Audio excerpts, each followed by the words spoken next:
Hello বন্ধুরা, আমি শাফিন এবং এটা হচ্ছে আমার বন্ধু ইস্তাক।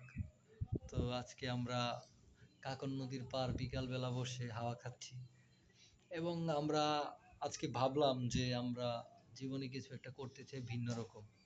তো আমরা চিন্তা ভাবনা করতেছিলাম যে আমরা একটা ব্যবসা বাণিজ্য করব। তো দেখেন গাইজ, এই জায়গাটা যে পুরা দেখতে পাচ্ছেন, এই জায়গাটা পুরা ইস্তাকের বাবার, নদীর ওই পাশ থেকে। তো এখানে আমরা ব্যবসা করতে যাচ্ছিলাম। তো আমরা ব্যবসার প্রস্তুতি নিয়েছিলাম, কিন্তু সেখানে ব্যবসা করার যখন আমরা পদক্ষেপ নিই, তখন রায়পুরার যে লোকাল গুন্ডা বদমাইশ সন্ত্রাস মাফিয়া আছে, তারা বন্ধুর কাছ থেকে চাঁদা চাইতেছে। এখন বন্ধু খুব অসহায়ের মতো এখানে বসে রয়েছে যে সে কি করবে। নিজের বাপের টাকা দিয়া ব্যবসা করব, নিজের বাপের টাকা দিয়া এখানে জায়গা জমি কিনছে। তো এখন মনে করেন আরেকজনের চাঁদা দিতে হইতাছে।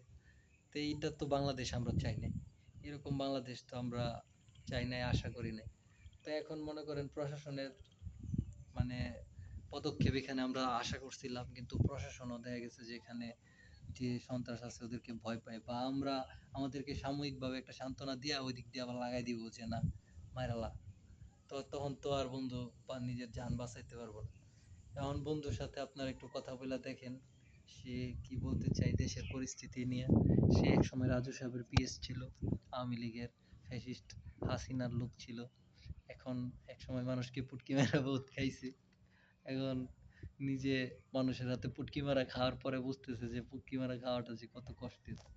জিজ্ঞেস করেন বন্ধুর কাছে। বন্ধু নে, কথা কও,